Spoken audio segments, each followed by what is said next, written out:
Konnichiwa minasan, o genki desu ka? J'espère que vous allez bien et pour ce nouvel épisode, pourquoi ne pas parler d'un sujet tabou, la mort. Enfin plutôt les rituels funéraires. Bon, sans plus attendre, intro.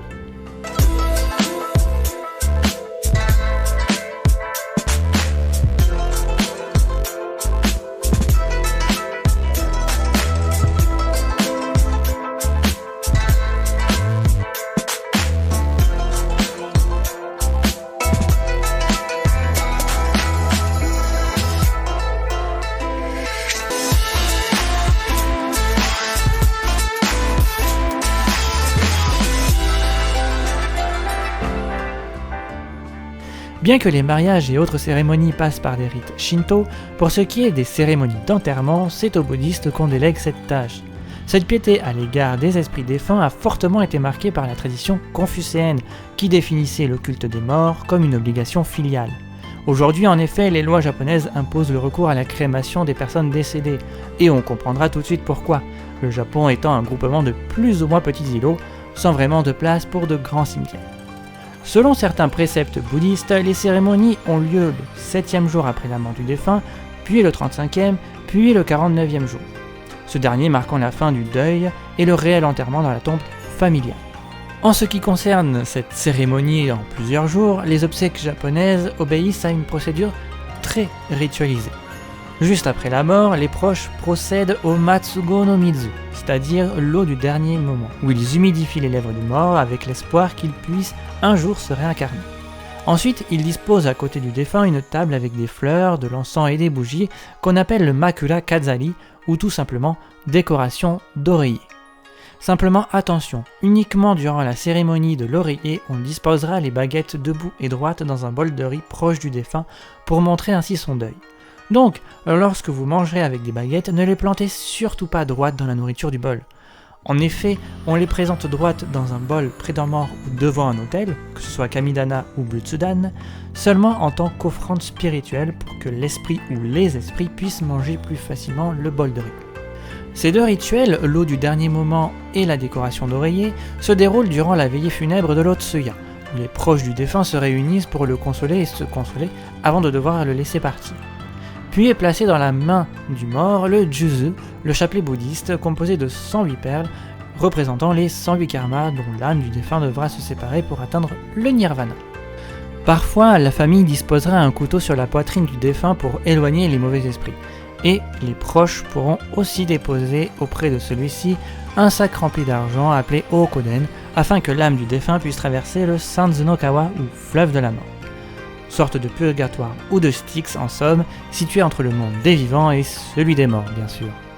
Par la suite, la famille prévient les autorités du décès et c'est le fils aîné qui doit s'occuper de prendre en charge les obsèques. Il doit alors contacter un temple pour procéder aux rites religieux et en choisir les dates. Suivant le lavage du corps, le défunt est revêtu du Shinishozoku, ou l'habit pour le voyage vers l'éternité. Rien que ça. La tenue traditionnelle lors de la veillée funèbre était à la base blanche, mais depuis l'ouverture du Japon à l'Occident, la tendance a tourné au noir. Bref, après l'habillage, un moine appelé Soryo viendra lire des sutras pour apaiser le défunt et donner un kaimyo, ce qu'on peut traduire par nos posthumes.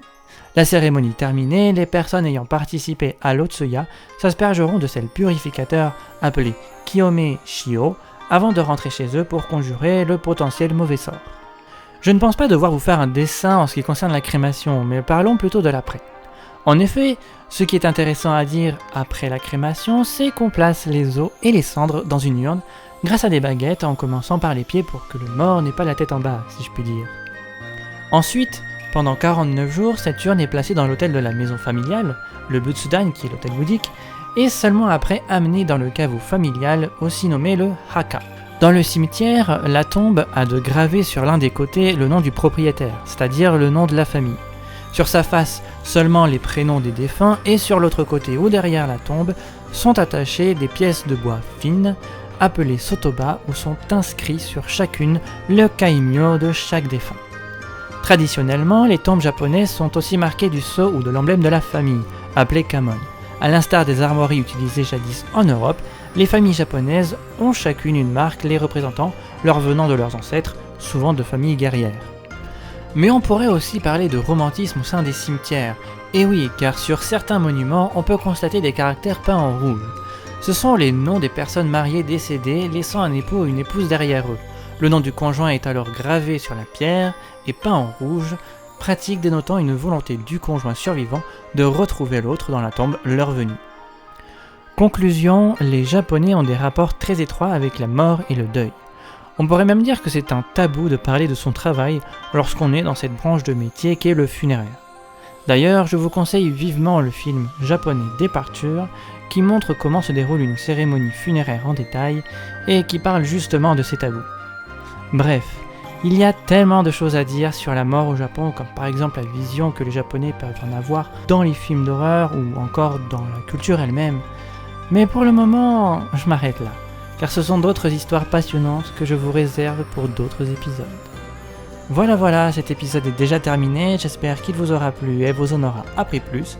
N'hésitez pas à liker, commenter ou partager, voire à vous abonner. Sur ce, je vous dis à la prochaine et... Matane!